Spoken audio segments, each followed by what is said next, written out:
beam, composite, not beams, composite torsional members. You guys like it? Yeah. All right. I'm going to give you guys one more example and just give you guys a little bit of time to work on it. So I am going to say,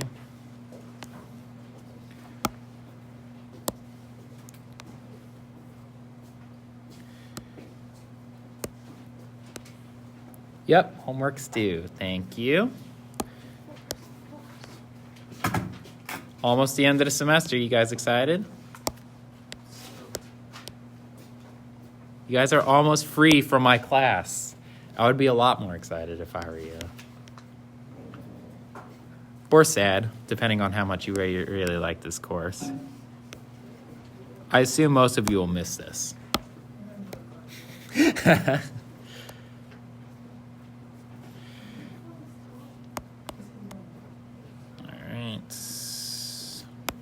Throw that there, this there.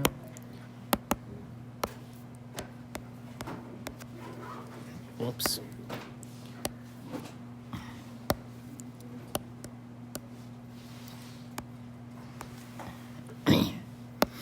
All right.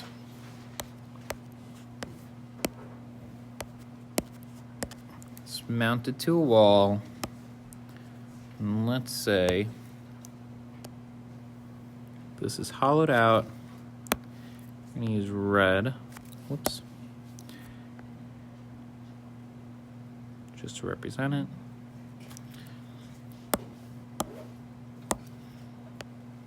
And the hollowness just, I'm not going to do that. There we go.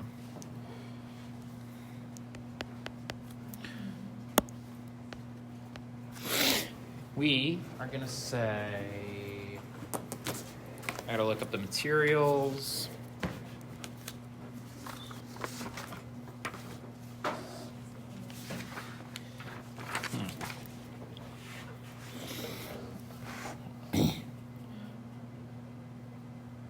Let's make this outside copper. Yeah, annealed copper. And then this inside here is yellow, annealed yellow brass.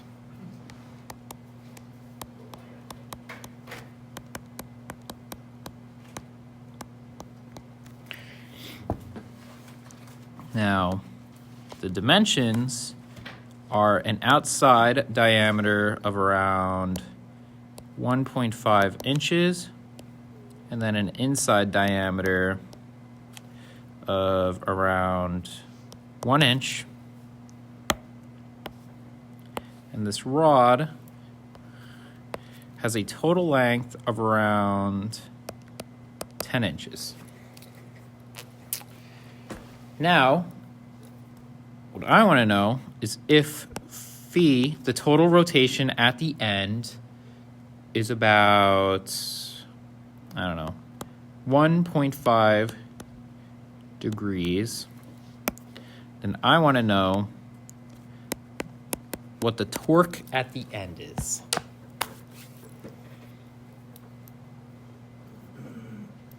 Think you guys can figure it out?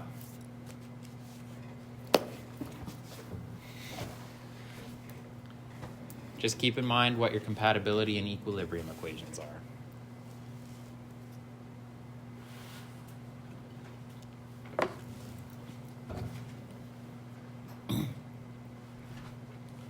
And just as a hint, also, I gave you guys a composite problem on your final exam for torsion.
take this off low battery mode.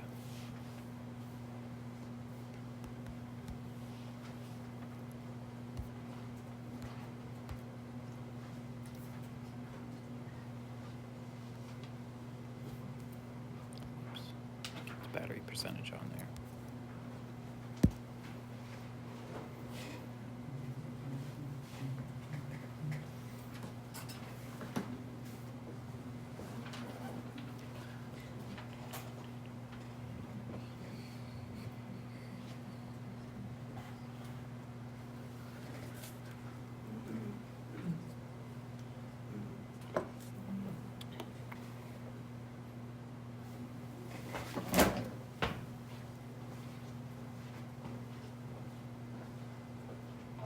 Everyone's thinking.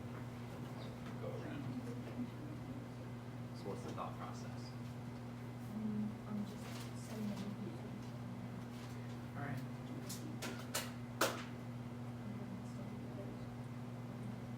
Well, you said them equal to each other. That's good.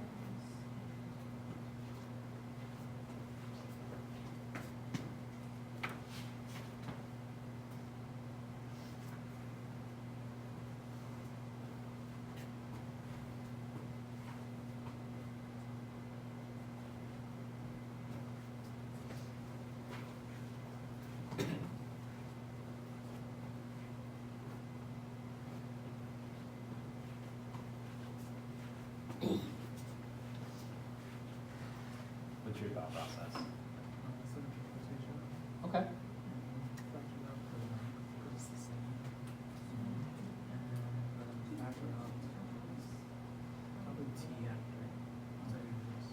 Okay. Since we were trying to find. Yeah. So once you do that, what do you have? You've got the torque in the copper, the torque in the brass, and what would you set that equal to?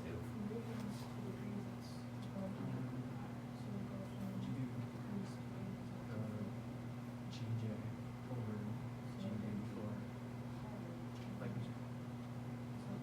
it's the same equation. Well, this is all just to relate the torque in the brass and the torque in the copper, right? Yeah. So then the question becomes, what is the total torque? That's what I want to know.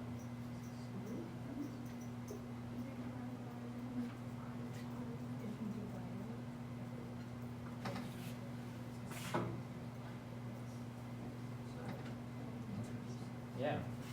So you can't solve for the torque in the torque in the copper and the torque in the yellow brass from the applied torque, because the applied torque is what you're trying to find. Yeah. So what you need to know is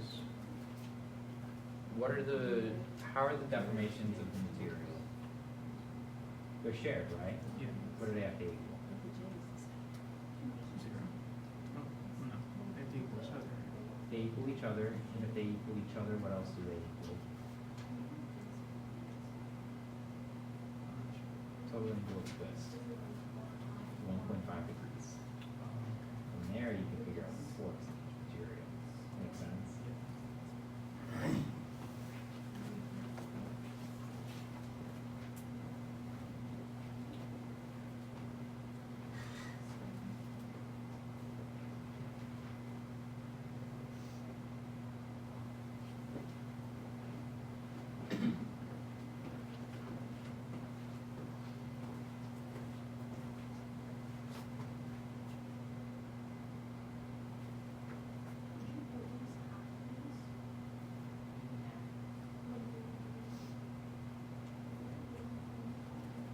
Yeah, the only other, you can do that, which is the equation that's going to be in the appendix.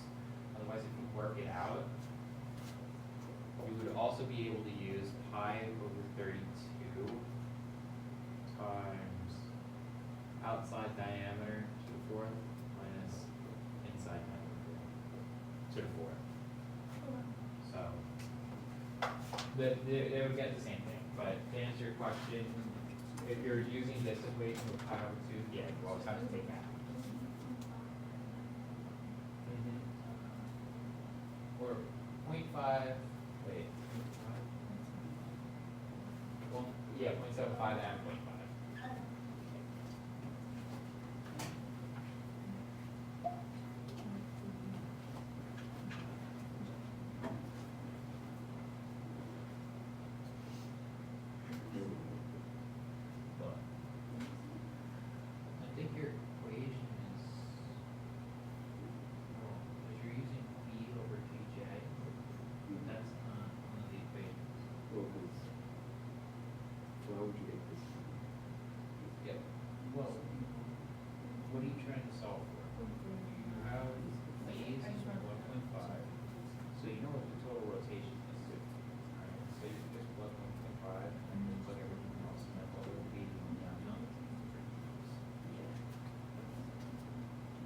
plug everything in based off of the information.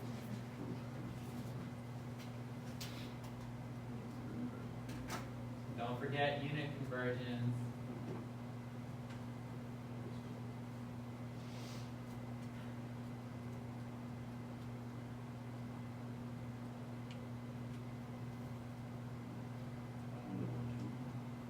Depends what you're solving. So for yellow grass. Oh, you have them. Yeah. So that's for the yellow grass. Yeah, that's for the yellow grass. So then what's G for the yellow grass?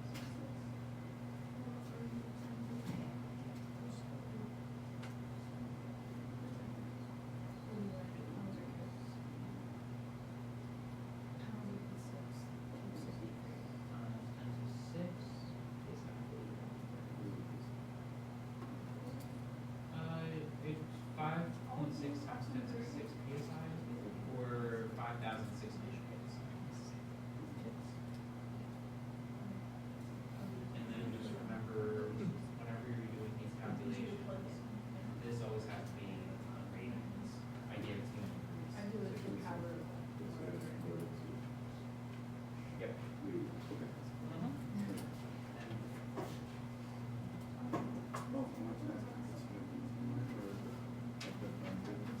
Okay, yeah. So that's the issue. Yeah. I'll need to reopen it, so just shoot me an email, just reminding me, otherwise just send them in through. All right? Okay. Yep.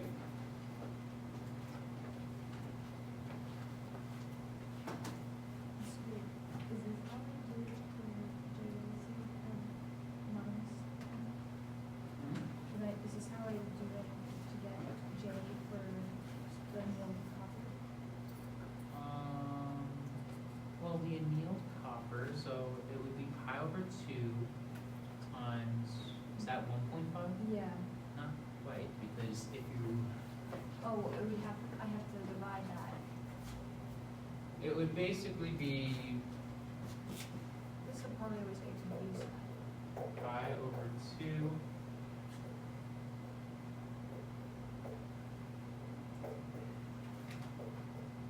That's basically your equation. So it's either outside radius to the 4th or outside diameter to the 4th, and then depending on if you're using diameter or radius, you use pi over 2 or pi over 3. Stick with the pi over 2, all right? Over 2, So then, what is the outside diameter is 1.5, right? So what would the outside radius be? So then it's just 1.5 goes to J. Yep. And then same with this one, we can just be. Yes.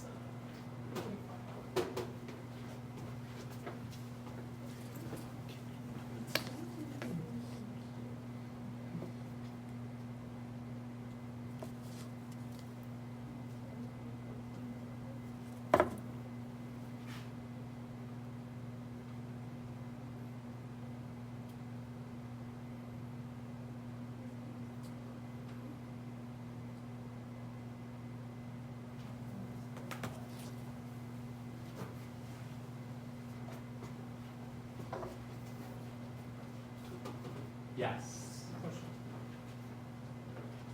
So, I'm just listing out the things I have and just finding out the Jamie thing. Okay? Did I do this right? It's. That looks right. 175 to the 4th. Do I put it in terms of mine or? You can. It's all just a matter of how you're calculating it. Generally, I like to write out the decimals in full. Okay. But like, I mean, if you express it in terms of pi, it's all a matter of what you're more comfortable with doing. You know, it's all the same number. Okay. Yeah, Okay. it's all the same number. So you're good. Okay. Thank you.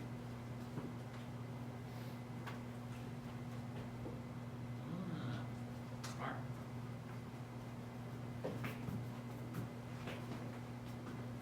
Somebody's on the right track.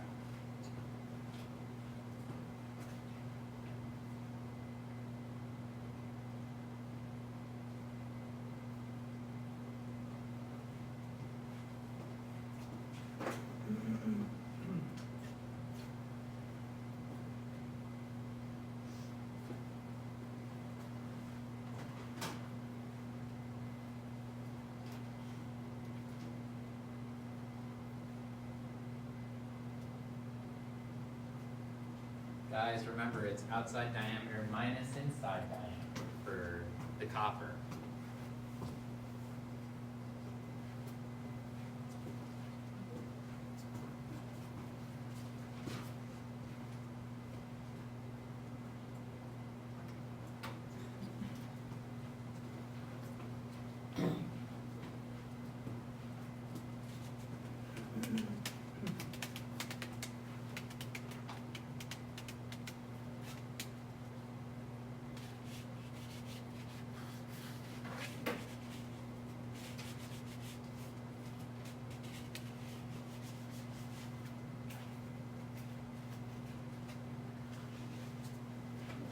Who's graduating this semester? You are? Nice. You are too. Congrats. Early congratulations. I'm gonna be your final boss. What if I just wanted to be a troll and just fail you guys just to prevent you from leaving? Because I like you guys so much. Do you like being annoying? Yeah, my first 2 semesters, students would look up homework solutions on Chegg. So I got myself a availability to write responses on Chegg. And I would intentionally write incorrect answers to keep them from cheating. Oh, you would be the expert solution? Expert, I would just write out the incorrect answers. How do you become that? You have to apply on their website. I sent them several emails too. It's annoying. And after the second semester, I got banned because they found out what was happening. All right, your homework's 30 minutes late. Homework. Yes. Homework 9. Homework 9.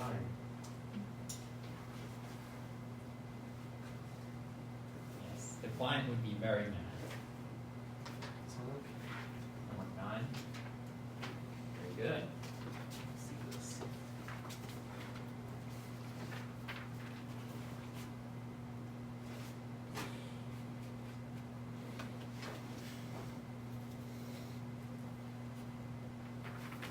Minutes.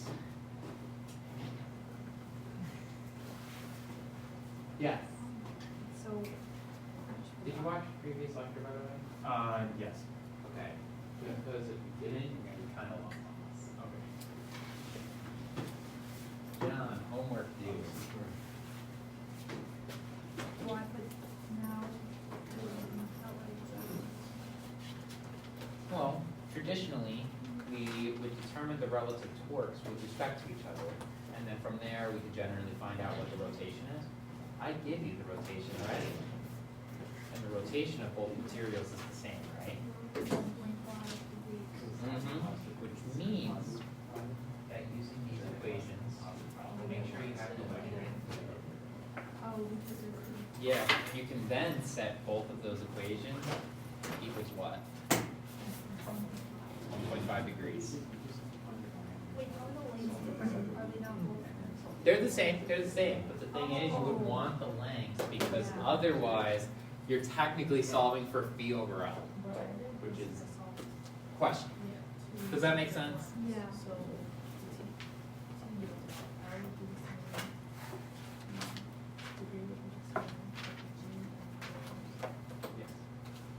Okay. I can do that.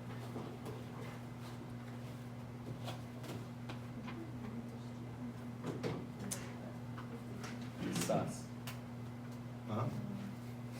25-degree rotation. Interesting. You always scare me for no reason. I like scaring people.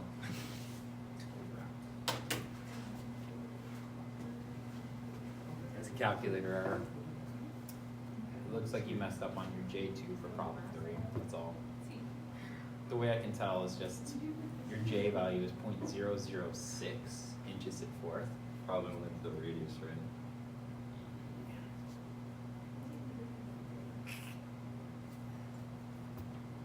I'm not sure what you did, but the way I can tell that it's wrong, definitely wrong, is because the angle of rotation is like 24, 25 degrees. In this class, we assume small deformations, right? Oh, yeah. Yeah, so if you're getting like for example, if you did a calculation of a beam deflection and the beam is like 12 feet in length, and you calculate that it deflects 13 feet downwards, there's a problem, Yeah. right? You get what I mean? Yeah. Whenever you see those large deflections, you gotta question it. But your procedure looks right for most of this stuff, so, Okay. good. Mm-hmm, Well, yes.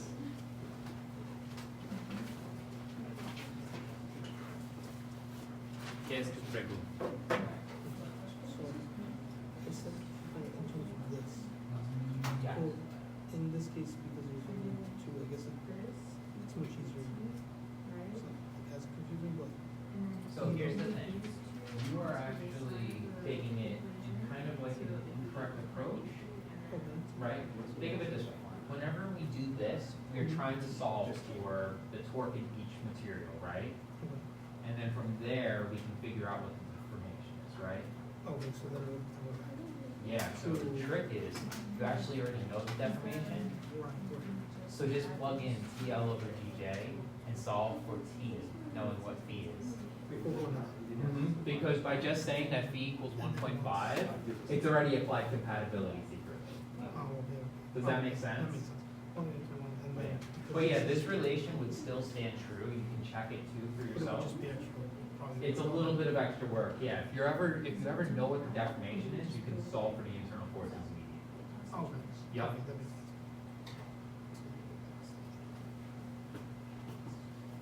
Did you figure it out?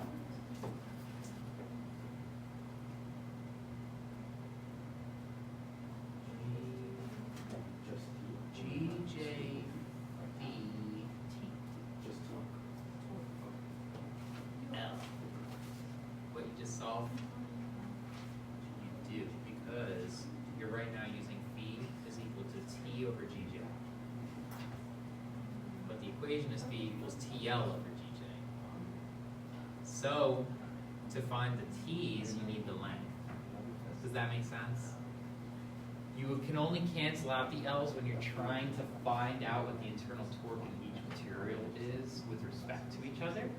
But in this case, we don't need that since we know what the deformation is, right? Yes. Is this how you fit the formula? You have to convert this to radians. Wrong. Degrees is always larger than radians. All right, so means the 180 over pi should be what? Exactly. Oh, yeah.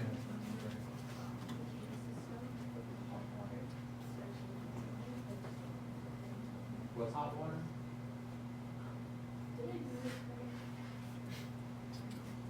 Definitely hot water.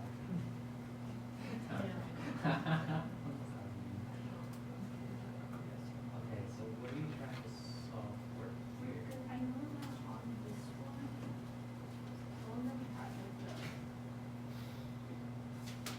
We solved for one of the, this one, if we did that one last class, yeah, where we like moved it, do we do that too? In the equation? it's very similar, yeah. But the only thing is instead of it just being like one T, you're gonna have two T's. Yeah.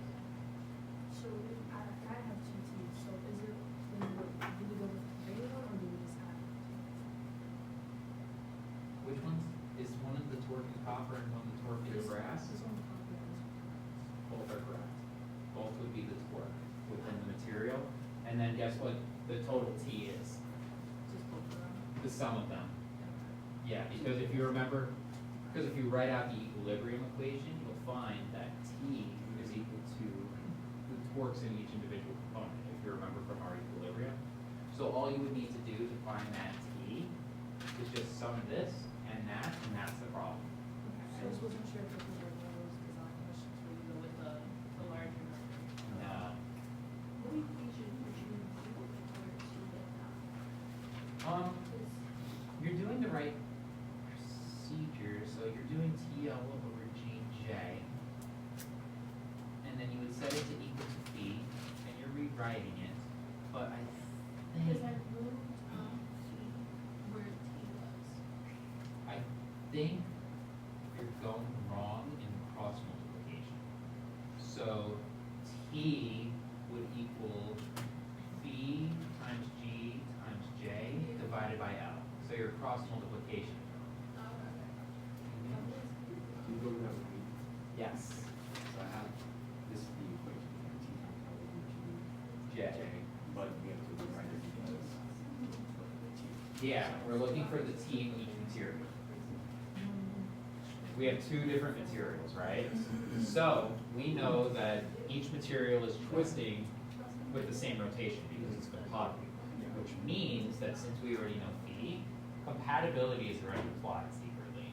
Okay. So all you need to do is just use the separate phi equals TL over GJ equations for each material and solve for the T's individually. And then from there, apply equilibrium and you can solve for the total T. Does that make sense what I said? Awesome. I'll give you guys a few more minutes. And then today we go over statically indeterminate origin. Fun. Not on your example, so don't stress.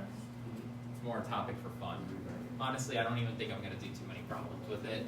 I gave you guys one for homework, so I'm going to do one today just to show you guys how it's done. But you guys will see it's the same exact means and methods as we did for axial indeterminate rods.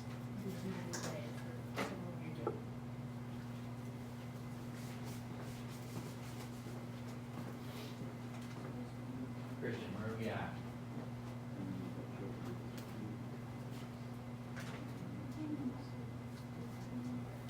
GJ. Okay. But then what is the total T? Yep. So what I would call this is the torque in what material?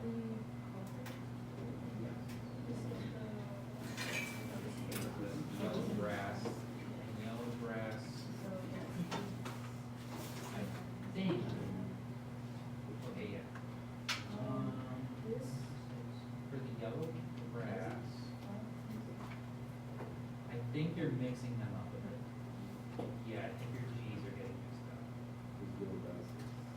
Yellow brass is 5,600.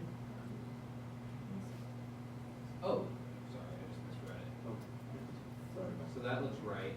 That's the torque in the yellow brass. And then the torque in the copper. Yeah, so then call this torque in TC, call this like T. Where's the other one?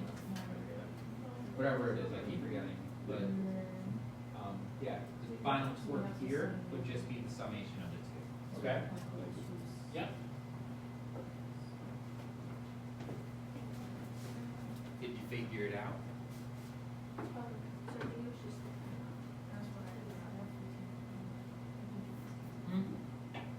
Yep. And then whatever you get from that will be your answer. And then the torque is on this T here, the total T. It's just, yeah, you did it right, summation. The only thing you did was forget the L's. That's good.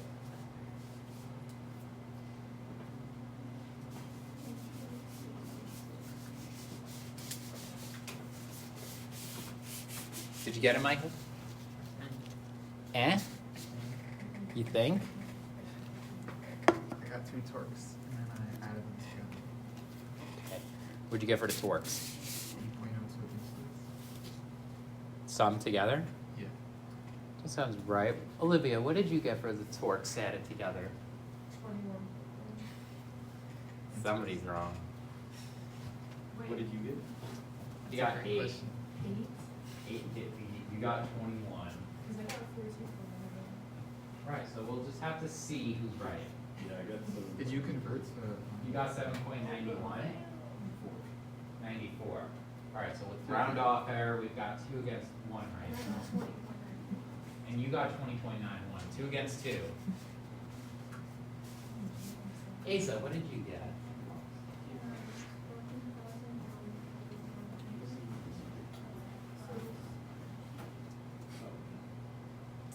Alright, so 2 against 1. How about you? You didn't get an answer. Really?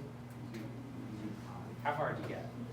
No, I erased it because I knew that we Alright.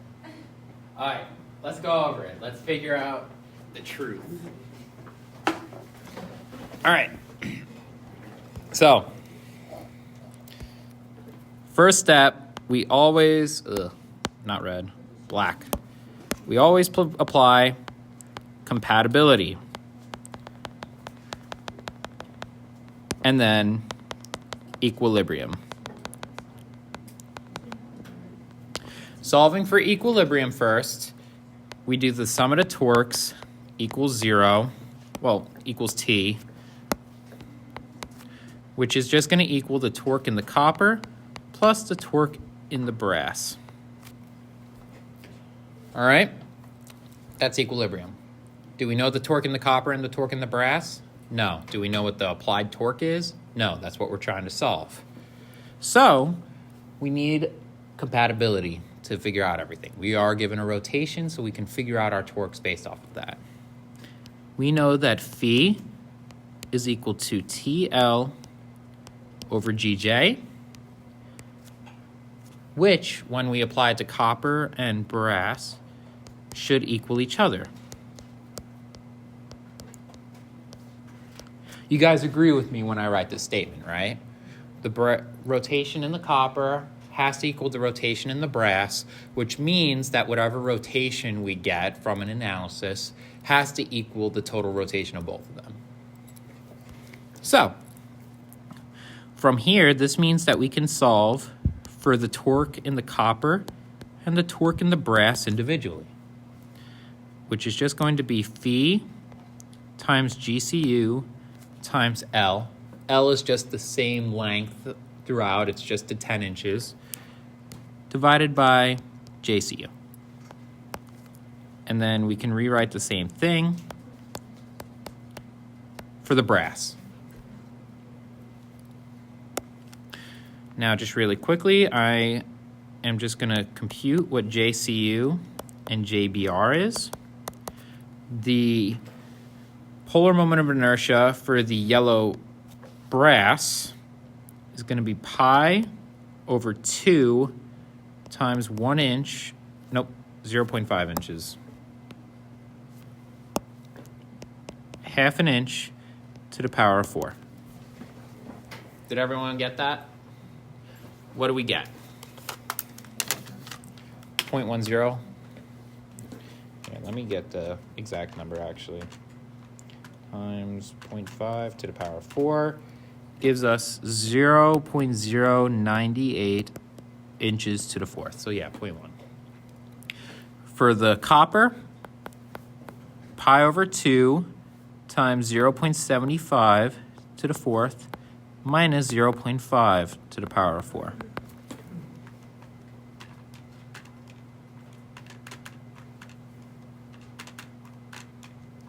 And what we get is 0.399.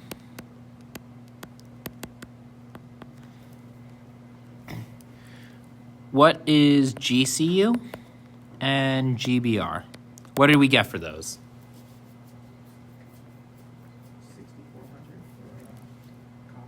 6,400 for copper, and that's in kips per square inch, right? And then for the brass? 5,600. Awesome. I am just going to move all of this way. I'll just move it down here. All right, so we plug in our values. We can't just, what do we have to do for the angle? It's in degrees, right? How does the equation work? What unit does it need to be in? Radians. So what do we multiply this by? Pi over 180. So 1.5 times pi divided by 180 gives us 0.0262 radians. And so we come down here, radians, and then just plug and chug everything. GCU is going to be 6,400 KSI times the length of 10 inches, all divided by 0.399 inches to the 4th.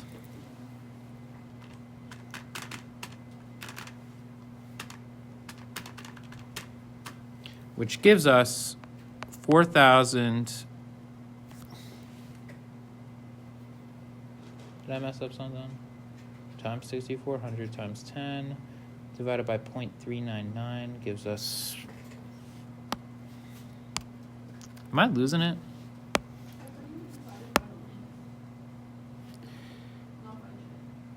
Yeah, you're right. I'm losing it. Good catch. Yes. I'm moving too fast and not being careful enough. So this 10 inches. Whoops. First mistake of the semester.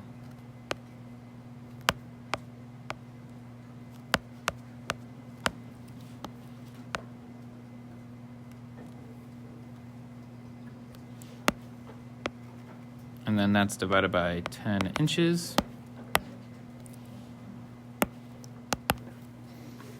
So let me try this again. 0.0262 times 6,400 times 0.399 divided by 10 gives us 6.69 kip inches. Solving the same thing, 0.0262 radians times the brass is going to be 5,600 KSI times 0.098 divided by 10 inches.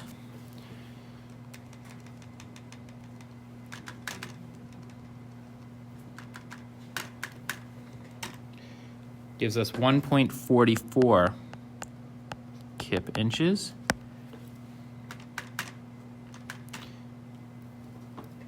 And then for a final answer, T from equilibrium, 1.83 kip inches. So Olivia, where did we go wrong? You don't know? That's not good.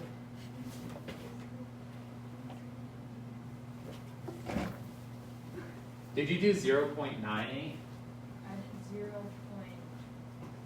You did? That would explain why you're off by a factor of 10.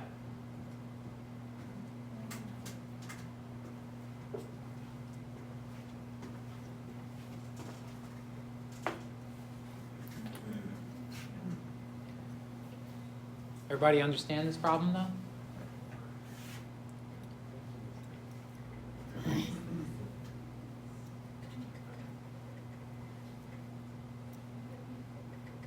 Yeah? Yeah. Awesome.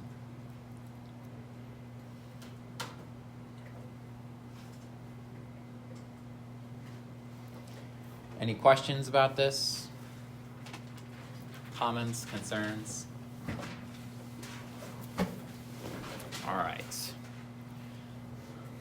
Now, I guess let's just really quickly go into statically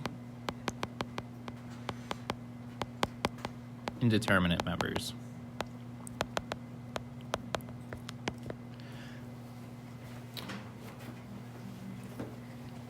Do you guys have your notes from when you went over axial loads for statically indeterminate members?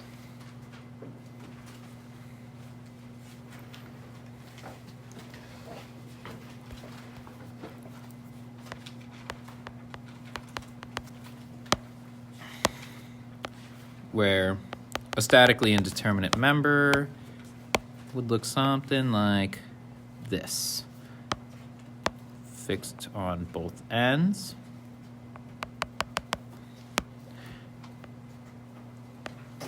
And then maybe just an applied force, right? And then the idea was to figure out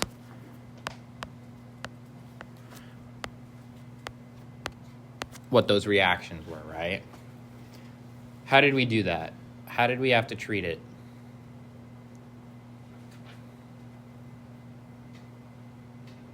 What did we have to do?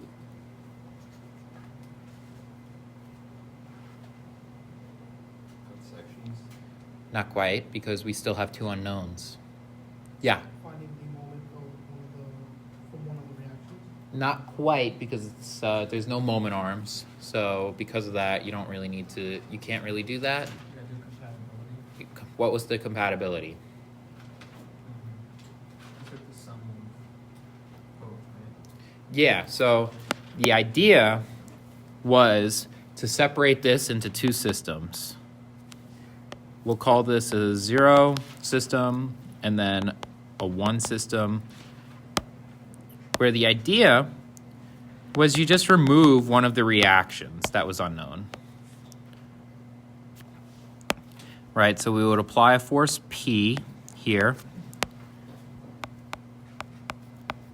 and it would obviously deform, right? And then the second system,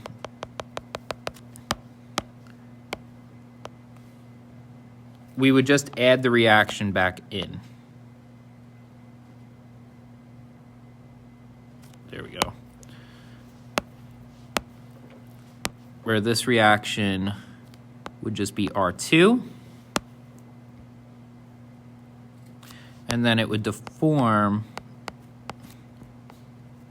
like some value delta bar.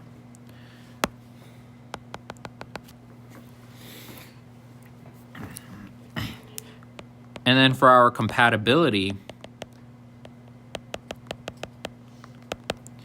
we said that the summation of these has to equal 0. Which another way of writing this is that the deformations have to be equal and opposite. Right? Remember, you could think of it like Newton's second law. If you push up against the wall's going to push up back against you. Do you guys remember that from like high school physics, if you guys took that? Hopefully so. Good. All right. Well, for torsion, guess what? It's the same exact thing.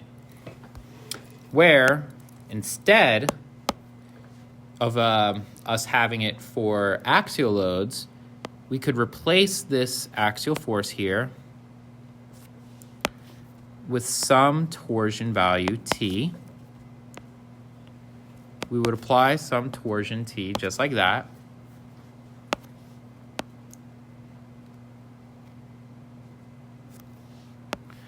And of course, this is just going to rotate, so this will have some rotation phi, right? You guys agree with me? It'll rotate at the end. And then there's just going to be a torque reaction at the very end. Where, let me redraw this really quickly. So that's R1 and R2, where we would apply this as a separate force.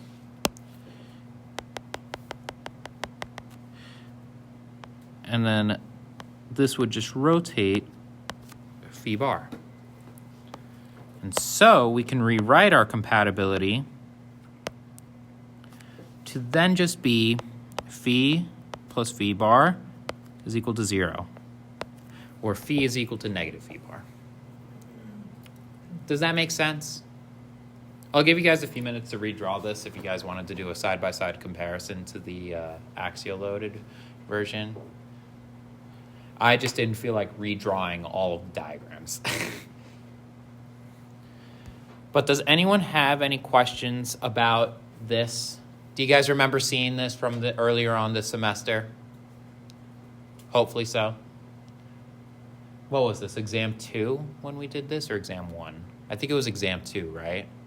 Because exam 1 we focused heavily on just axial loads and shear forces, and it was just like a very heavy review of statics.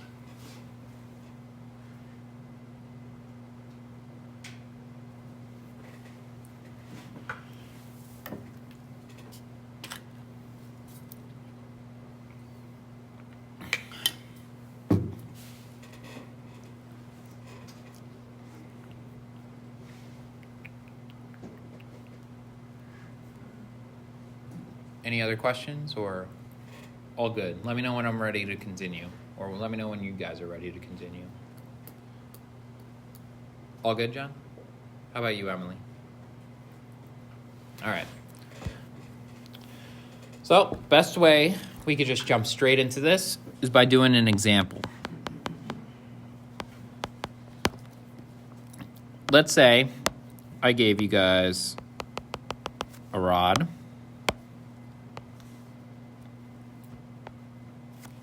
Looks just like this. And let's say I applied a torque here of 1 kip/inch, and this is moving counterclockwise about the cross section.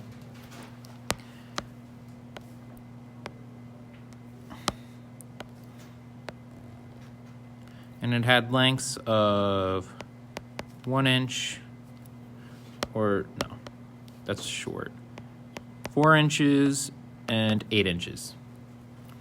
And what I want to find is R1 and R2.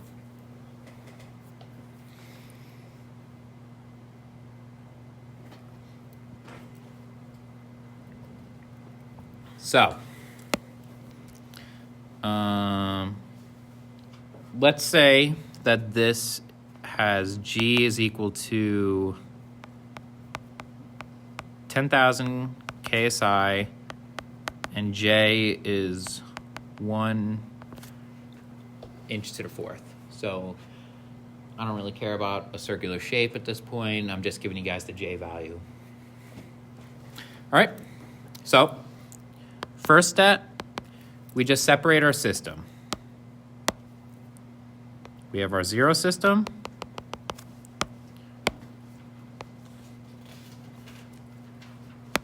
And then the torque is applied right here, 1 kip/inches. This is 4 inches. And this is 8 inches.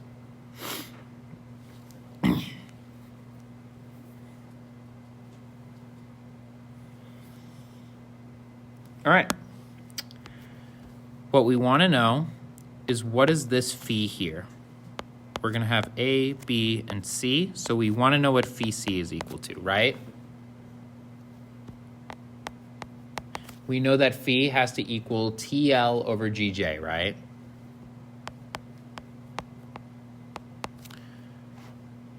We know what T is, we know what G is, and we know what J is. What is L going to be? 4 inches. Why is it 4? That's the length for the torque. Exactly. You guys notice that 8-inch length? There's no force applied within that 8-inch region. All the torque is going to go straight to the reaction, so our length for which rotation is occurring is only that 4-inch region. Does that make sense? So, Wait, 1 sec. Just so it can make sense. So it would be, why would it be the 4 not the 8? the reason being is if you were to draw your internal force diagram and you solve for internal equilibrium and external equilibrium, you would basically get a diagram that looks just like this. 1 kip/inches, and then all of this is 0. And so when you are calculating the rotation, you would basically just find the area of each of those little blocks. So if you had more loads, you would have maybe like another block here and then like another block here. So then this might be like 4 inches and then 4 inches also. You would just need to continually keep adding on the terms. In this case, because AB is the only part that's really undergoing any type of loading, then it's the only part that's going to go under any type of deformation. Everything else is just going to be like translation. Like if I were to push this cup along, then it would just slide along accordingly. Make sense? Yeah. Let me just erase all of this just so that way it doesn't lead to confusion. And then I'll leave the diagram.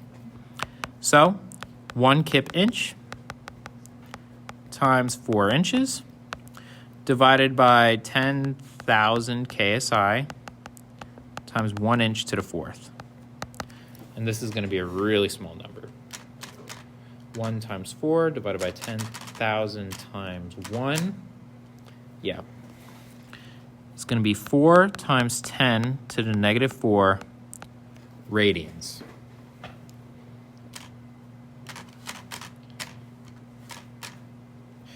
To put this into perspective, this is about 0.023 degrees.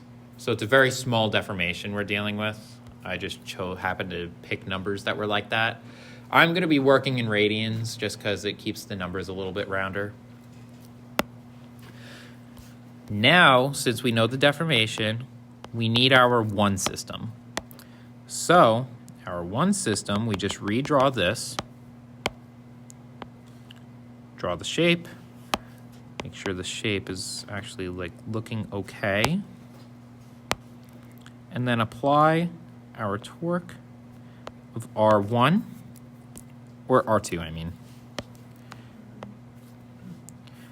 And the total length of this is 12 inches. And so phi c bar is going to equal what? It's going to be R2. What's the length? It's just going to be the 12 inches, right? Because the full bar is undergoing twisting at this point. Times 12 inches divided by 10,000 KSI times 1 inch to the 4th. And so when we do the math, we get 1.2 times 10 to the negative 3. The units of this is going to be, what would the units be? Kip inches per radian. I think it's going to be radians per kip inch times R2. Because R2 would need to be in units of kip inches, so it just cancels out to radians. Last step, phi c is equal to negative phi bar c. So 4 times 10 to the negative 4 radians is equal to negative 1.2 times 10 to the negative 3 radians per kip inch, R2. And then when you solve for R2, divided by negative 3, we get that R2 is equal to negative 1 over 3 kip inches.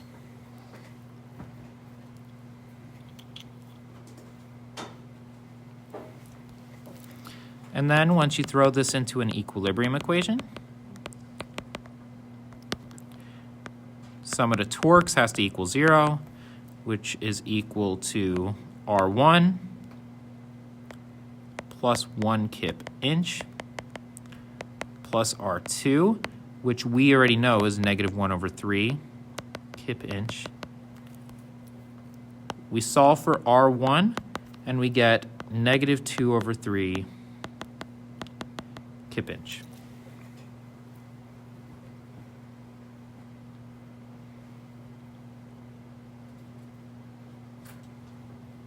Make sense? I remember a lot of people would complain about these problems because they're very long, right?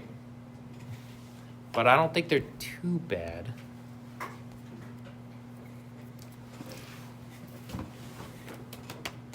Questions? Thomas, I don't have a question. you don't have a question? That actually makes sense. Okay, Nicole. How did you, how did you get the 1.2, when you did that? Times 10 to the negative 3. Yeah, like, It's the product of 12 divided by 10,000 divided by 1. okay, gotcha. Yeah, so And then the R2 you just carry out. And then for the units, I just know those units have to be what they are, just to get it to kip inches. It's actually a term called flexibility. It's a measure of how flexible a material is. It's usually deformation per unit force. That's flexibility. And then stiffness is force per unit deformation. All right. Let's take a 5-minute break. Let's come back at like 7:10. I'll come up with a problem in the meantime for you guys to work on.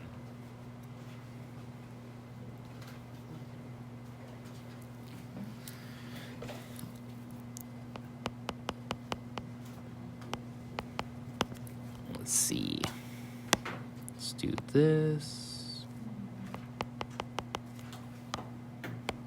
Let's do.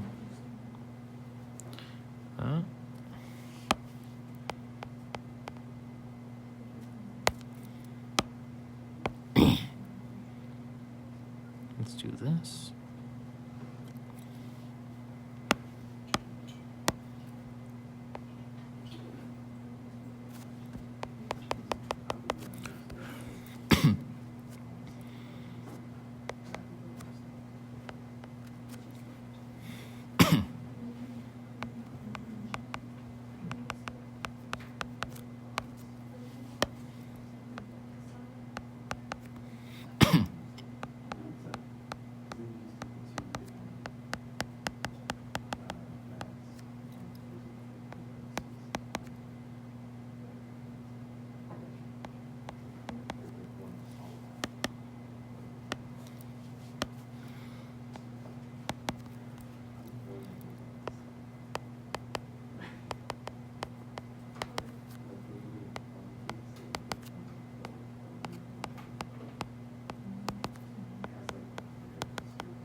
Right.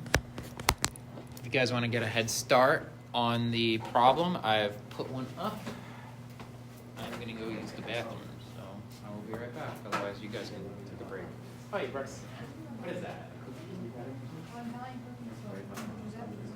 Ooh, lucky you.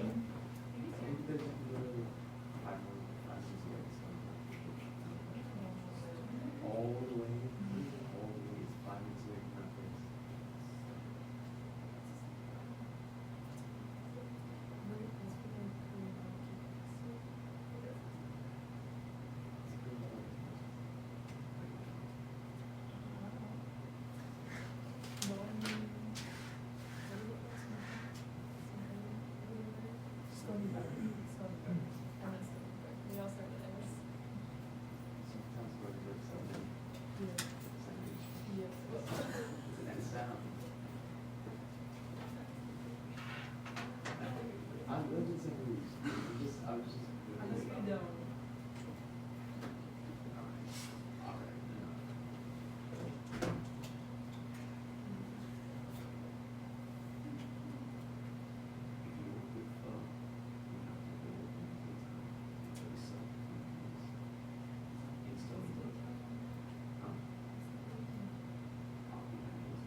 Structural drafting? Oh, that's such a good choice. Is it actually? I'm an engineer. If you like this class, you'll love structural drafting. Because it's all about detail. Create a structural, presentation.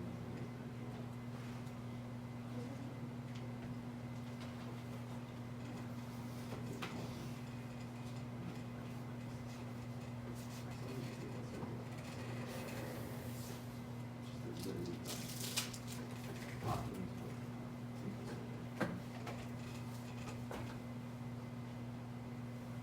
Yeah, structural drafting is fun. We learned about welds and like minimum cover for reinforcing bars in concrete. And then Professor Neiman, she ruined it by making it architecture. I'm kidding.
Yeah, you want to find the twists at whatever end you're releasing.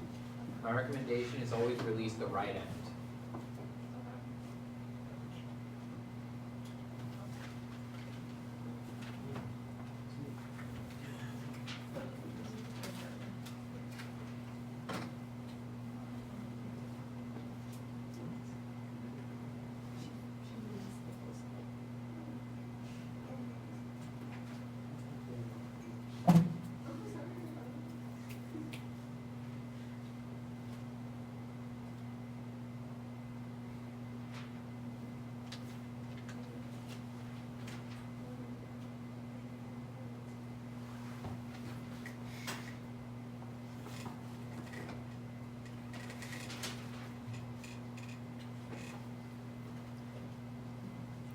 I ironically made this problem accidentally really easy for me to solve. I already know what the answer is.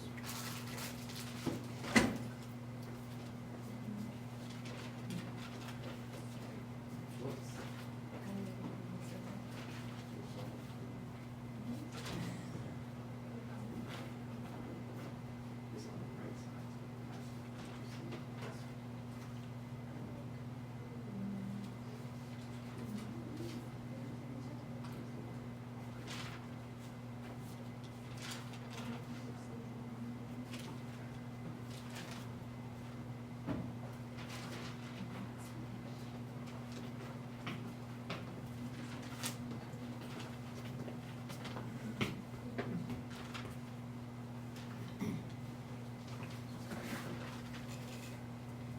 Then everyone started looking for like internships or like job opportunities right now, right? That's just a fair warning. A lot of companies are hiring around this time for people to start in the summer. So if you're looking for summer employment, That doesn't start till like January. my company's done with their looking already. Yeah, my company started early. So does big firms like Skanska, if you're familiar with who they are. They're a big construction company. Yeah, they're on every single project I can think of in New York. They're everywhere. I don't think there's a block where I don't see their name on it.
Bless you.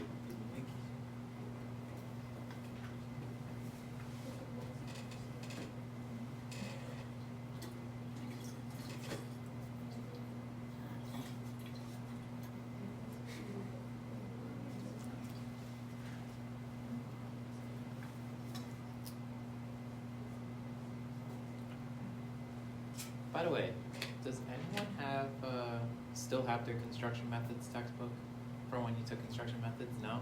I do. Keep it. I'm using it to study for my PE lessons exam right now. It's at My attic. It's in your attic. Yeah. It's so useful. But I figured it would be useful. It's very useful. It's the one book I ever bought that I never needed, that I never like, was like, I gotta sell this.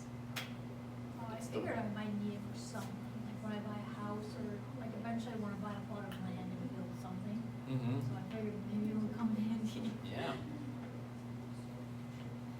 You need a license to do that though. Well, I can do it and then if it's you, you can do the math with it. Yeah, sure. Just so you know, I specialize in tunneling, so your house is gonna end up underground at some point. I just think it would be cool to buy a piece of property in Maine and get your house built there. Like when I went camping, I met a guy and he had the Amish build his house for him. Really? Yeah. They build stuff fast. You ever see like some of those time lapse videos that they have on YouTube? They build stuff in like a day. An entire building too. I wish contractors were like that. Yeah. It was quick too, and I forgot how long he said, but the house was nice.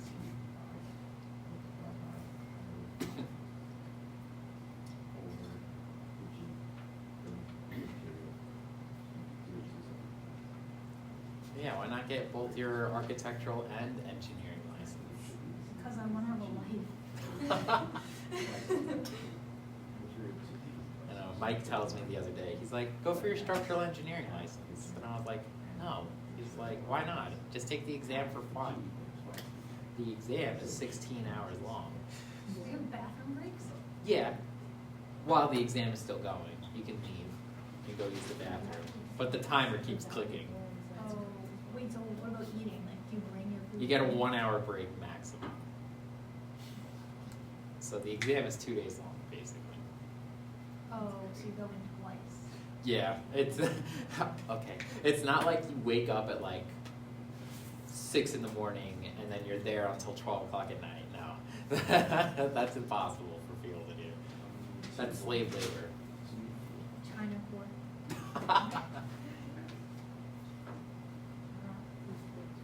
It's like Wuhan Valley type shit. Is that even the right valley? Wherever there's this one valley in China. Don't they use like slave labor or something like that? I don't know. I just happen to know because my professor from Stony Brook, he's from China and he grew up there. And he said like his family was always just like, like they were always working to make wages work. I've been to China 3 times.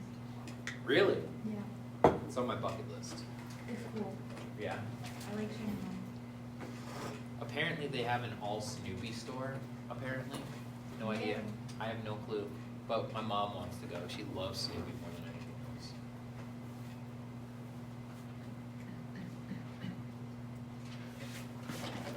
Let's see. Olivia, are you done? What?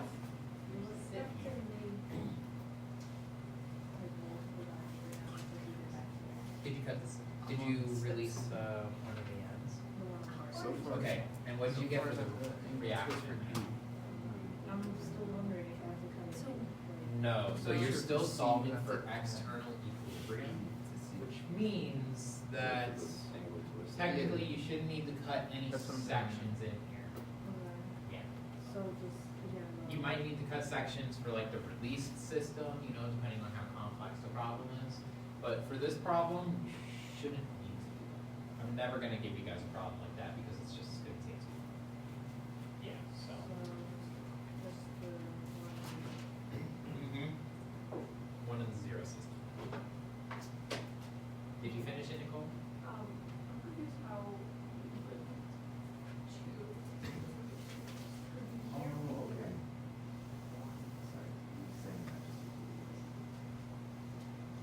What, are you treating it all as one material? No, no, no. Because if you see, you release one side, so let's say you release the right side, but that means it's no longer, there's nothing that is actually rotating, so it's just the one side.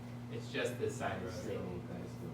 Yeah, it's the system, it's the one system that you're gonna have both materials rotating. So that's where it gets kind of confusing. Look back at the notes for axial loading and you'll see, it's a very similar procedure. It's the exact same procedure, actually. Yes, John? I have a question. Sure. So here, would you just do sum of torques, and then this would be 5 in the opposite direction? No, you would need to find the rotation at this point here. Okay, just because I found from the old one that's, Yeah, the way that it would work. No, what was happening was we were releasing the reaction here, because this problem had that. So you release this one, I remember this problem. This is the one you made like 10 times harder for me to solve. But Me we specifically? yeah, I remember, because you were like, can we release the other side? We released this side and computed what the deformation would okay, be, right? yeah. That's what all of this is. Mhm. And then we reapplied the reaction force and calculated deformation from that. And then we set the two equals to each other. So it's the same procedure, except this time obviously just release this. Yeah. And the only difference with that now is just solve it for two materials instead of one. How would the deformation look? Yes. So, find the angle distance, you just add to that. I mean, You start from this one. oh, because it's a 5 kip, not quite, because this torque here, the unknown torque. Wait, hold on, what are you trying to solve right now? I have, angle. This looks right. Yeah. 5 kip inches times 5 inches divided by 1,000 divided by 1. That looks right. Now, this is your one system. Yeah. The issue with what you're doing right now is the one system, the only force that should be applied is one of the unknowns. So it would be R2 then? If you want to, yeah, you're releasing R2 from the looks of it, from both. So you would have to reapply R2 here, not the actual torque, and this torque wouldn't exist. It would just be R2, and you would write down what the deformation at that end is with respect to what R2 is. You still add, previous to that? Nope, they're entirely separate. The only time this now comes into play with this is in the compatibility equation. Okay, that makes sense. Yep, keep everything separate. Alright, you should be done by now.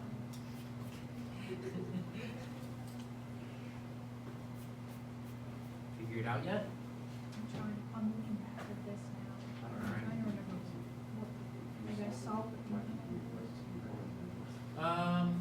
Yeah, you could draw the internal force diagram for the structures. I think it's pretty straightforward, because for the zero system, it's just gonna be 5 kip inches in part 1, right? Yeah. And then part 2 is not gonna experience anything. It's in the one system where it kind of gets a little iffy, because now you have two materials, which means that the total rotation at this point is gonna be the sum of the rotations of this material and this material, right? So you would need to figure out how that equation looks. Make sense? Yeah. Awesome. That's coming over here. You solved it already? Oh, yeah. Shit, yeah. Got one person done. Superstar over there.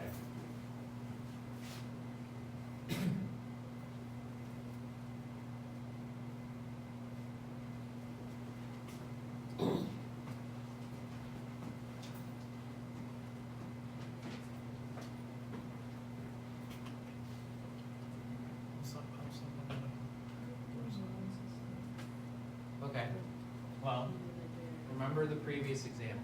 We had a zero system and a one system. What did the zero system look like?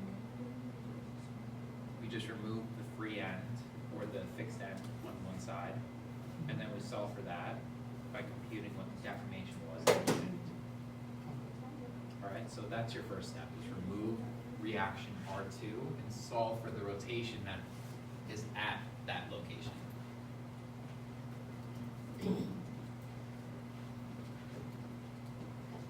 So you do the same equation twice, but I mean like, so if you lose this side, you do the equation for this side. And that's this, so you find the most times distance over the G times J. This is what I put. And then you do the same thing if you lose this side, and you do this. But you do the same procedure for this material. Yeah, once you have Like this, I cross it out, but I got the same thing. this looks right for the zero system. Okay. For the one system though, I didn't use those two materials. That's what I was thinking. not quite, this looks right, because if you draw the internal force diagram, right? So, remove this. Where is all of this torque gonna go? Is there gonna be any torque going this way? No, because there's nothing restraining it. So all the torque is gonna go straight over here, which means that all of the rotation or twisting is gonna occur in this material one, and then everything in material two is just gonna translate accordingly. So really, it's just find what the rotation in this here, okay?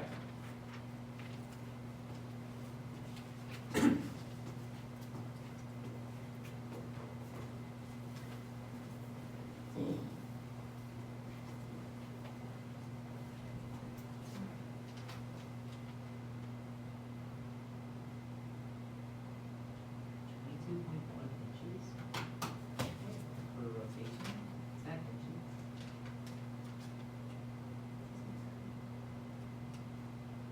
R2.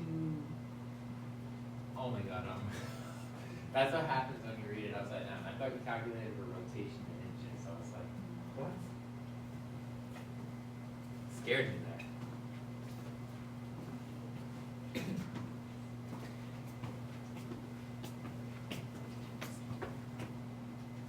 That's what I was. Okay. I got one part. The issue is it still looks like I you're did the same thing as you. not accounting for one of the materials. So this is R2 times 5 inches divided by 2,000 times 25. The thing is, this R2 is also going to twist this rod here, right? So because of that, you got to add that part too, part 1. And then lastly, Like, for the bond, that shouldn't be considered within the one system. No externally applied forces, only the reactions and the unknowns. All right? So we need this material.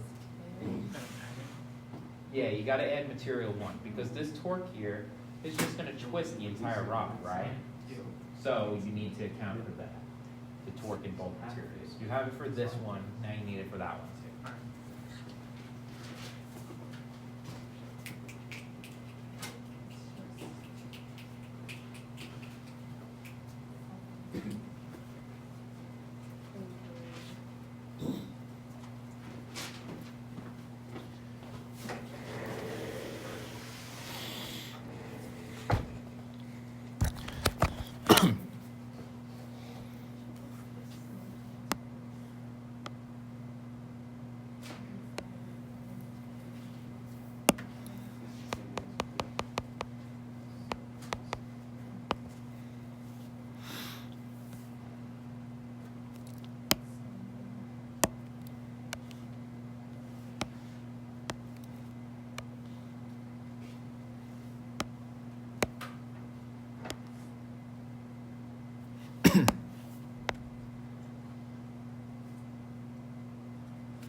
Everyone else is still on the previous statically indeterminate problem. This one is explicitly for Christian since he's already done.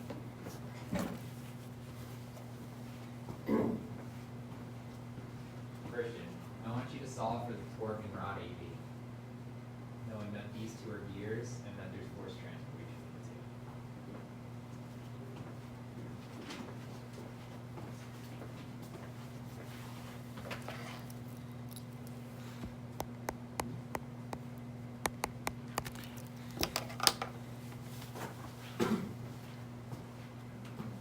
I'll be going over that once we go over this.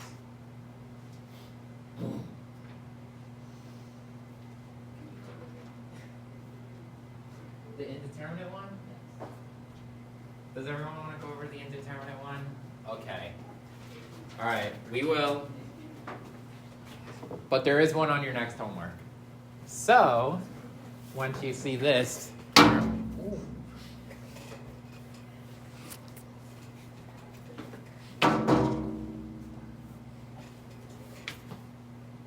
didn't even know that was there. All right, let's go over this. I'm just going to move that over to the slide slightly.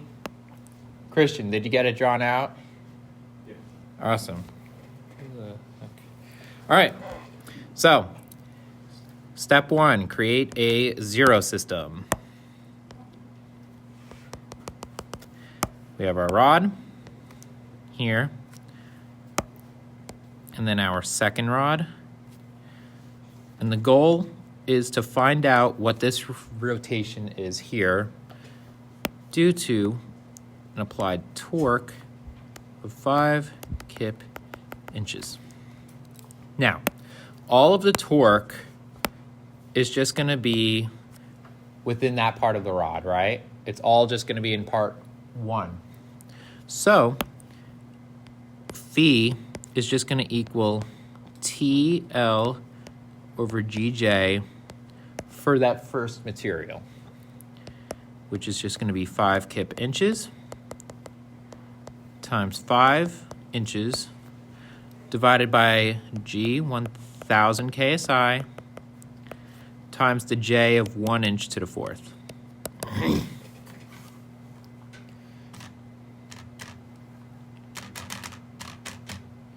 Which is 0.025 radians. Who here got to this point? Michael did. John did. Awesome. Now, the next part was system 1. This, I assume, is where most people were getting confused. All right. So, let's draw a rectangular block.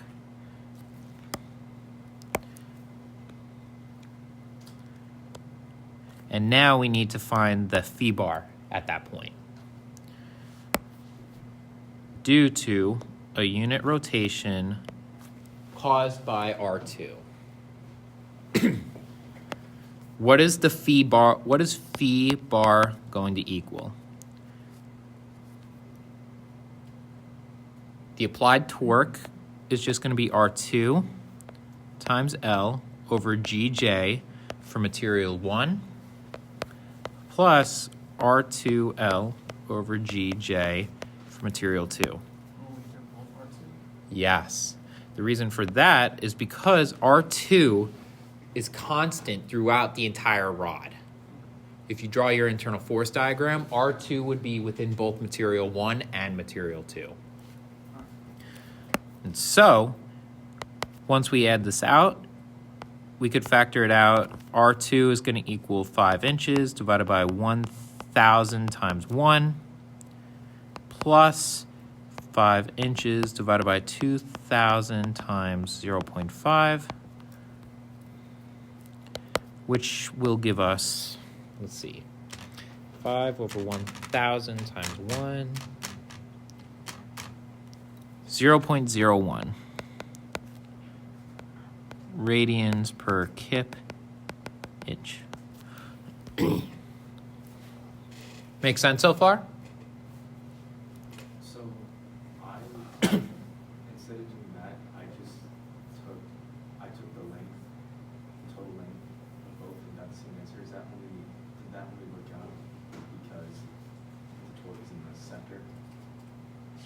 it works out because the torque is in the center and because the product of GJ is the same for both. If I had said GJ, if I had chosen probably any other set of numbers, it would not have worked out like that. It only worked out like that because the stiffness of each material is technically the same, which is what I unintentionally did initially, which is why I was able to know what the answer was at the beginning. It's why the answer is going to be 2.5 kip inches, meaning the load is split between each material, because they're the same stiffness, because material 2 has a stiffer material property, but has less geometric stiffness. Does that make sense? So the two balance out. All right, so lastly, we apply our compatibility,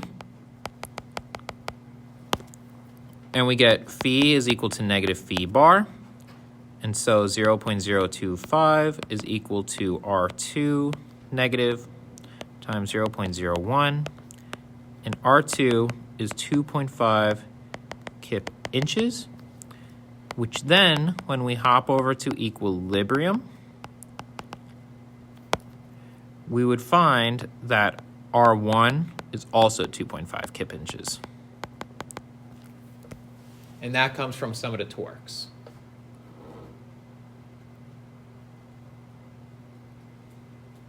Does that make sense to everyone? Why R2 and R1 is 2.5 kip inches?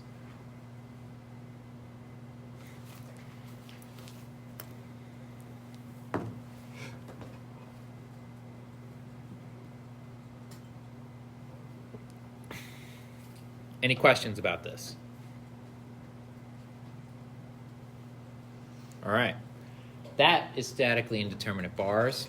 You guys have a similar problem on your homework to this.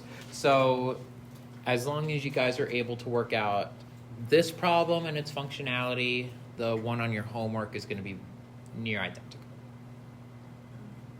All right? Now, off to the problem that I had given Christian.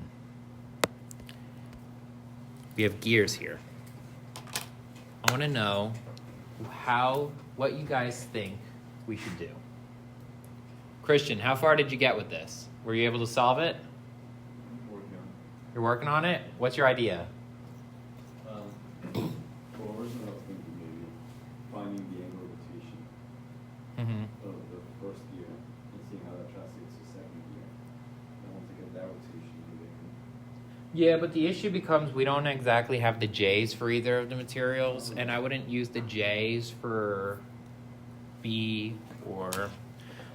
I'm going to actually call this D. Let me ask you guys this. How do gears work? Do you guys know how gears work? How do they work? Michael, since you shook your head yes. They like synchronize with each other. How so? Like if B starts to move, D's gonna move along with it. Right.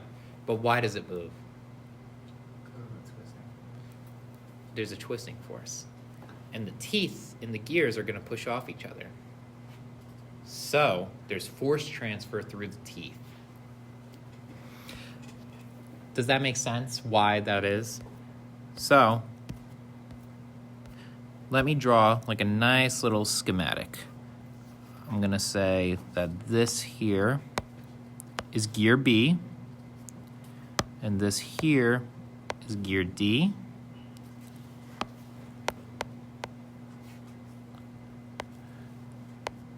What we have is basically, oh God, that's atrocious.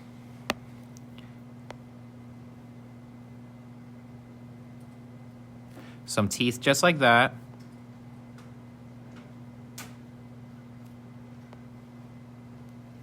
And some teeth just like that, right? Now, as we apply a rotation, this gear here is going to push up on that gear there, right? So they're going to be equal and opposite in reaction. And so we are going to have some force F. What is this force F? We don't know. But what we do know is that this has a rotation, a radius of 2 inches, right? And an applied torque of 4 kip inches. So if I asked you guys what force is produced, what would you guys want to do?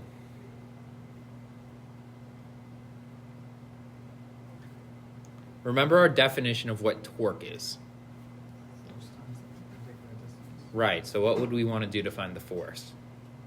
4 kip inches times 2 inches. Not quite, you're close. Look at the equation, look at it and tell me what's wrong with what you just said. That's not the perpendicular distance. No, it is. F times R, you're on the wrong track. So if we rewrote this, what would F be? Um, Torque divided by the radius. Do you guys see that?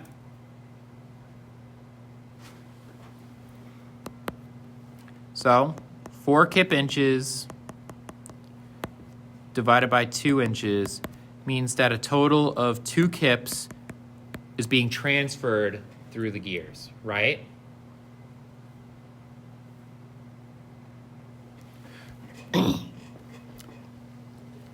Now the radius of this rod here is 4 inches, which is going to produce an additional torque, TAB.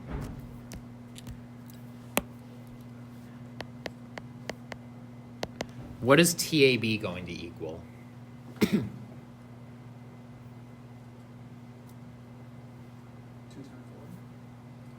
4. 2 kips times 4 inches, yeah.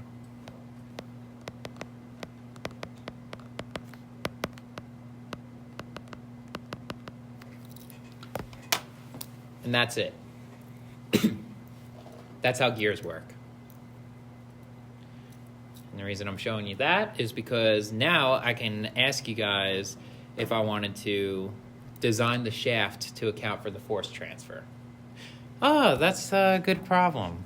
Let me make it a statically indeterminate. I'm kidding. I'm not going to do that. That would be mean. Let's do that. Example.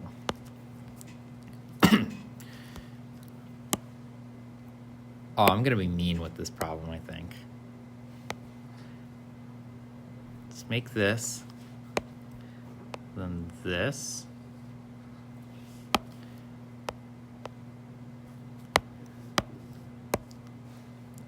then this,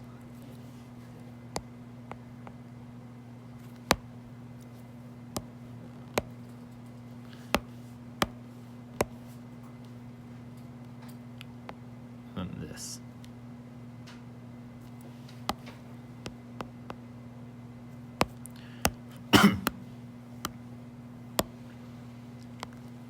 This is 1 rod. Actually, move that there.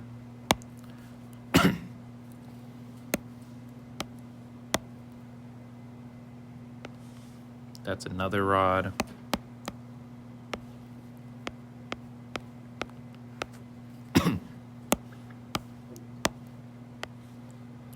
This is a 3rd rod.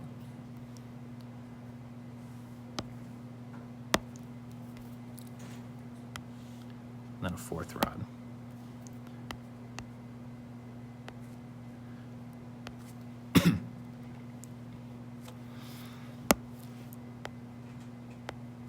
This has a radius of 1 inch, radius of 1/2 inch, radius of 2 inches, and then a radius of 3/4 inch. Now, if I apply twist here of 4 kip inches,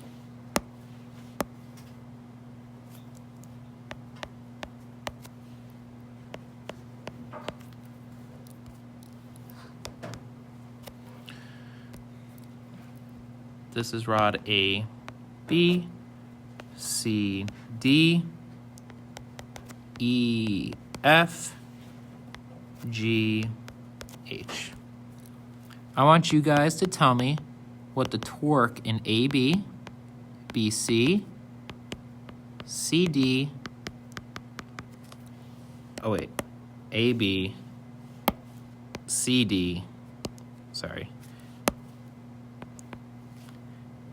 EF, and GHR. Think you guys can do that?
And then whatever the maximum force you get is, design the rod for a factor safety of 2.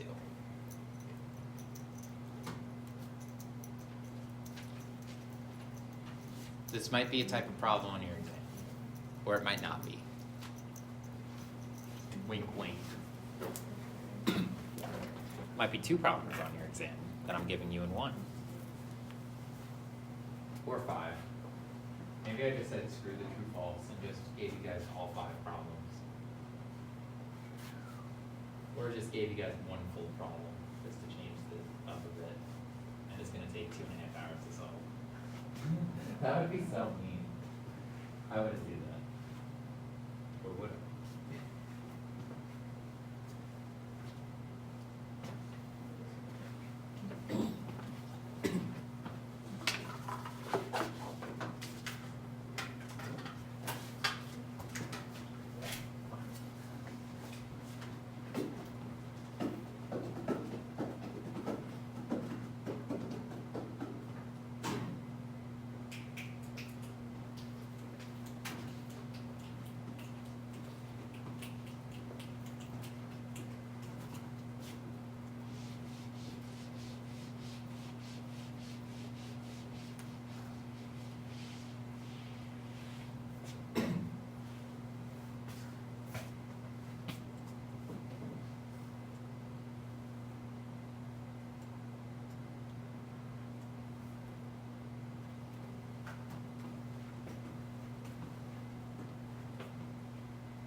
about it, there's one applied torque, which means that in the entire system, force is transferred through each gear, and that force is gonna be constant. The only way it's not constant is if I added like another torque, like here, for example, and then the forces could vary in the system. They would be, yeah. It all depends on, I'm not gonna go too far into that though. Yes? So the 4 kip inches for every rod? Is that what you're basing saying? No, the force That's that's transferred in each.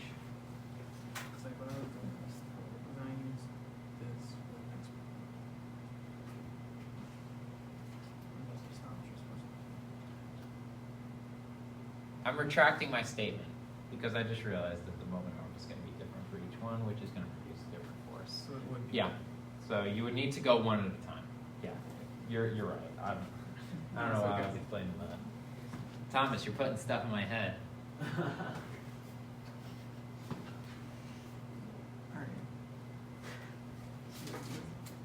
Yeah, you're right, because the moment arm would be different, so torque would be different. I find this interesting. You like the gear stuff?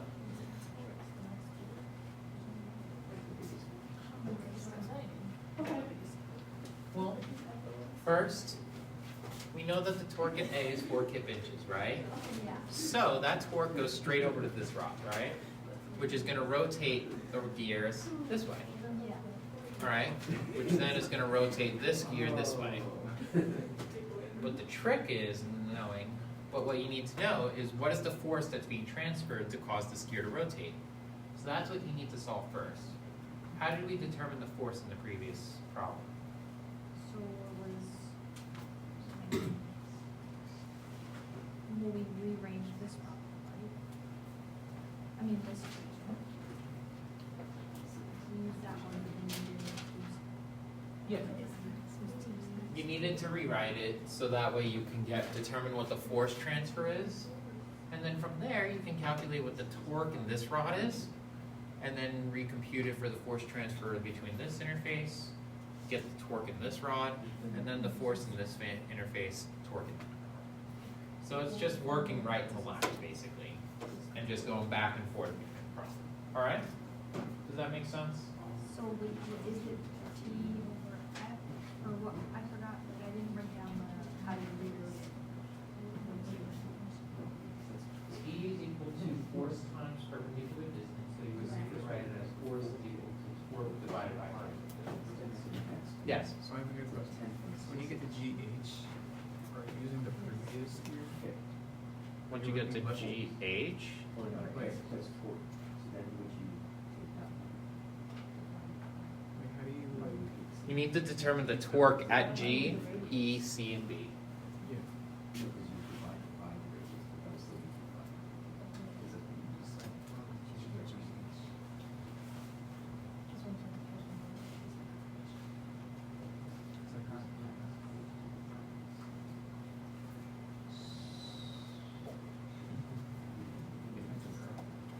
The torque in rod AB is 4. The torque in this, I assume, is 10.66. This is going to be 2.67, and then this is going to be 5.34. So it's 4, 10.66, 2.67, 5.33. Oh, I just. You forgot the torque in AB.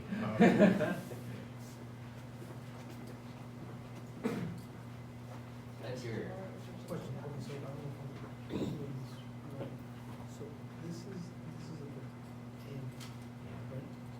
And then this, and then this, and have to reverse this. Yep. So that's the force that's transferred between. From here on. Yeah, that's the force that's being transferred from B over to C, and then from there you can determine the torque about C to find the torque in rod CD. Oh, so it's just using interchange, like. It's just going back and forth between T equals F times R, and then F equals T divided by R. It's, Right. that's all these problems are with gears, is just going back and forth between the two equations. I just wanted to show you guys how gear math.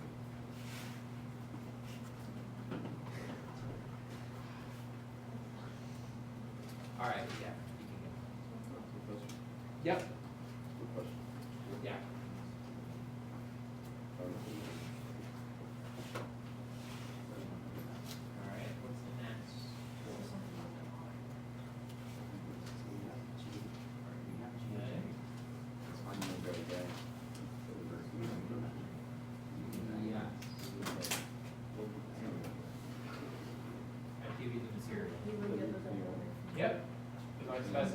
A36 steel.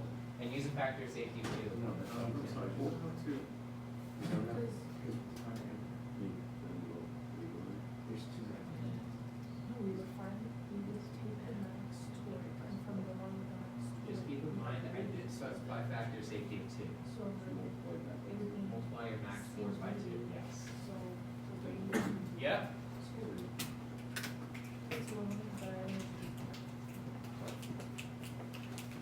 Just multiply the max force by 2. But I don't really know what the A360 when that comes into play. I'm asking you, once you get the max force to design a circular rod. Yeah, so you just multiply 10 by 66 by 2. Yeah, which gives you the force. So how do you design a steel rod for torsion? Is that How many problems did you do?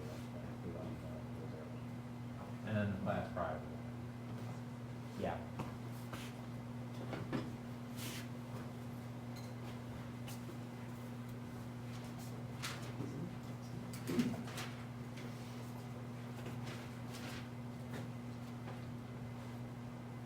Isn't it cold? Oh, I thought you failed. And I was like, disgusting.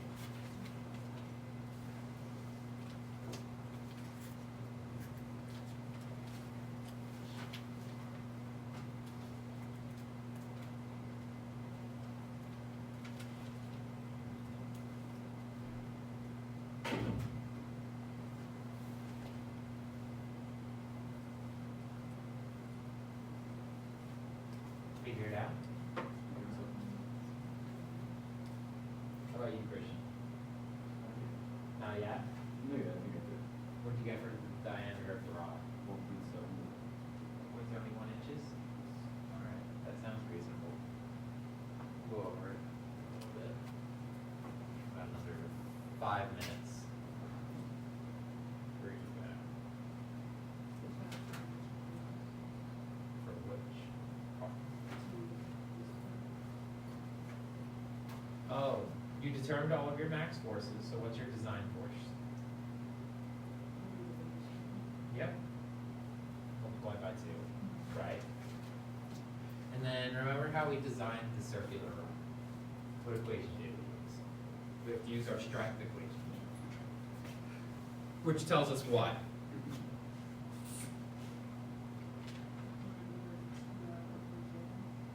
That's the stress equation, yes. And then from there you can figure out what J is and figure out then the diameter of any.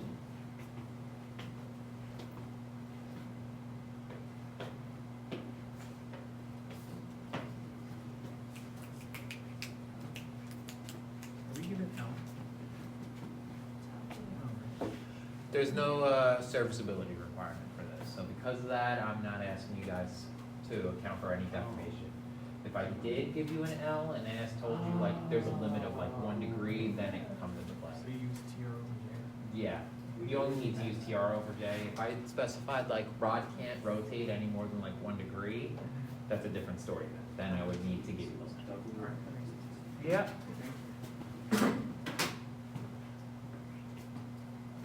I heard an oh over here. Was it you? No, it must have been something behind me.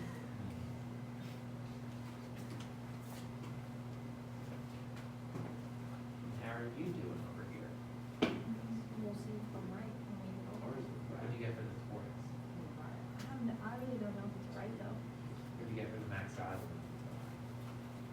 because I did this first, but I don't.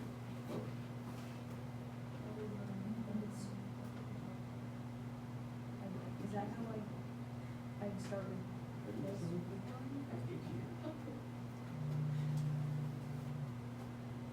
So you've got 4 kip inches. I don't know what's going on here. Is that, so what do I put in there? Well, to find the torque, you need to use your torque equation.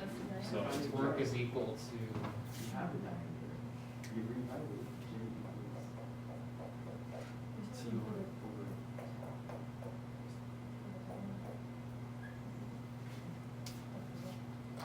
and I think that's where you're going. Yeah.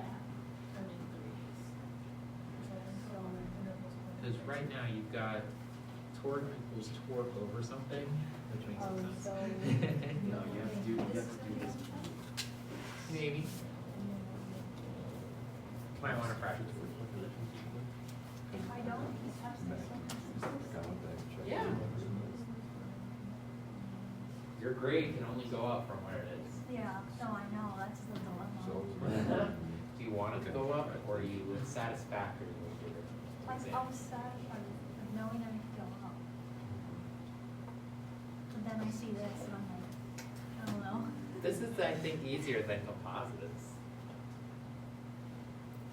Michael agrees. He's shaking his head, yeah.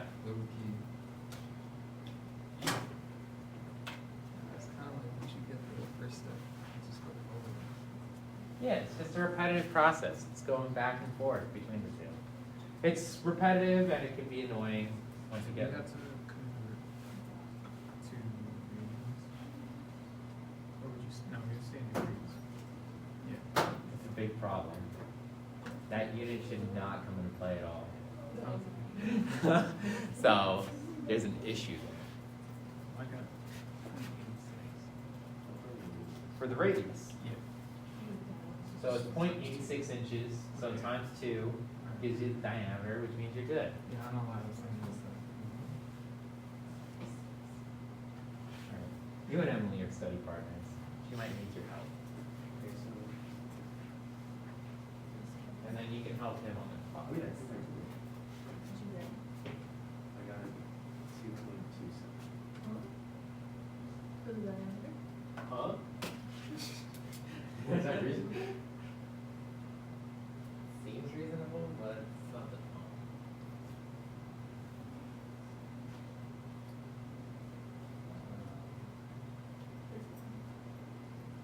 Pi over 16.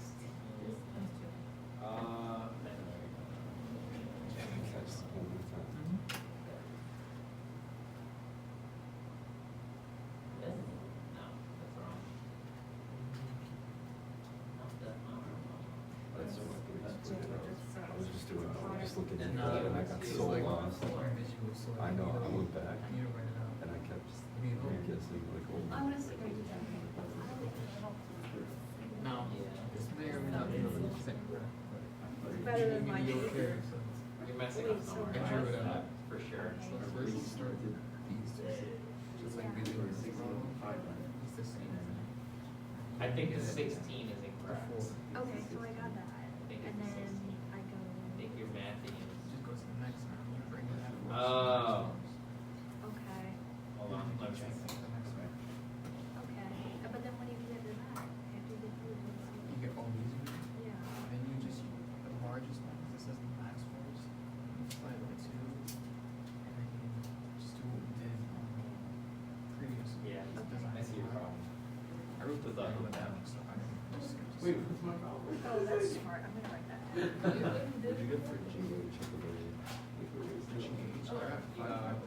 It's just the same thing, right? Is it just? Well, she told me that TE is 4, What did you get for the rod diameter? which makes kind of sense, I guess. Nice. Okay, yeah. Because it's already hidden. Not yet. Well, yeah. You guys got it. Yes.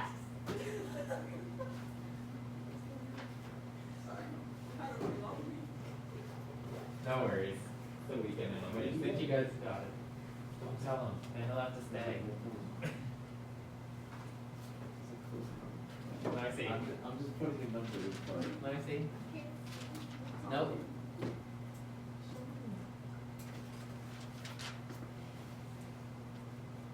Do you guys see what he's doing wrong? Is that an 8 over 5? This is supposed to be my school university. You get an 8. It is supposed to be 16 over 5. You did that. That's, okay, I did that right. Yeah. You're using the wrong root. That's square root. Square root. You're supposed to use cube root. You're using square root. All right. Let's go over it so that way everyone can go home and have a nice weekend. Take some time, have some fun and study. All right. So, torque in AB. is just 4 kip inches. The torque in CD, you would just need to find the force transfer. So the force transfer between C and B is just going to equal 4 kip inches divided by 3/4 of an inch, which should just give you 5.33 kips. All right, and so from there, the 5.33 kips gets multiplied by 2 inches to give you 10.67 kip inches.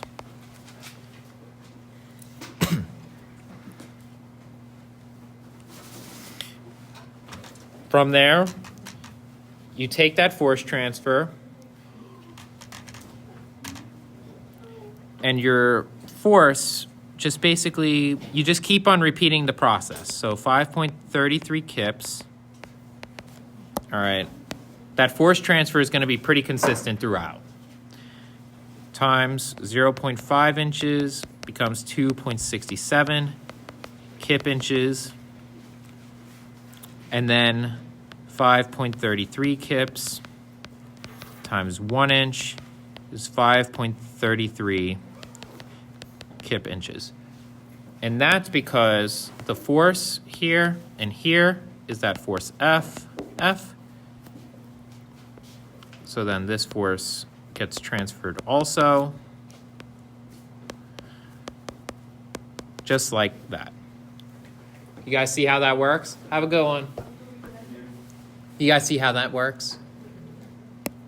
All right. Now, our design force, we'll call it TU, has to be the max force, so 10.67 kip inches times the factor of safety of 2, which gives us 21.34 kip inches. And lastly, just use tau is equal to TR over J. And we can rewrite this or expand on this a bit more. So tau is equal to TR over pi over 2 r to the 4th. The r's cancel out. That becomes r cubed. And you should get pi over 2 r cubed is equal to t over tau. And then r is just going to be equal to the cube root of 2 tau over pi t, I believe. No, other way around. It is the other way around? I always mess that up. Oh yeah, duh, because I always mess that up. I'm so used to tau being up on top. That's my bad. 2t over pi tau. All right, so 2 times the torque. This torque here is the 21.34 kip inches. And then for A36 steel, the tau is 21 KSI. So 2 times 21.34 divided by pi times 21. Take the cube root of that whole thing. The radius is 0.865 inches, which means that your diameter is just 2 times the radius, which is 1.73 inches. So, rounding to the nearest 16th, you could use a 1.75 inch diameter rod. Make sense? All right. Coolio. Hope everyone has a good weekend. Feel free to email me with questions. I hope you enjoy your studies. Yeah, I'll probably be there Tuesday. Tuesday? Yeah. All right. To the office. Mm-hmm. Yep, and then remember, homework is due Tuesday. All right? And that's just to force you guys to study. You said static indeterminate is not on. Indeterminate is not on the exam. It's just on the homework, so This yeah. is the last topic, right? Yeah, last topic. Torsion is the only topic on your exam. I don't plan on putting anything else because we didn't cover anything else. And torsion in itself is pretty complicated once you, yeah. Sounds good. All right, have a good one.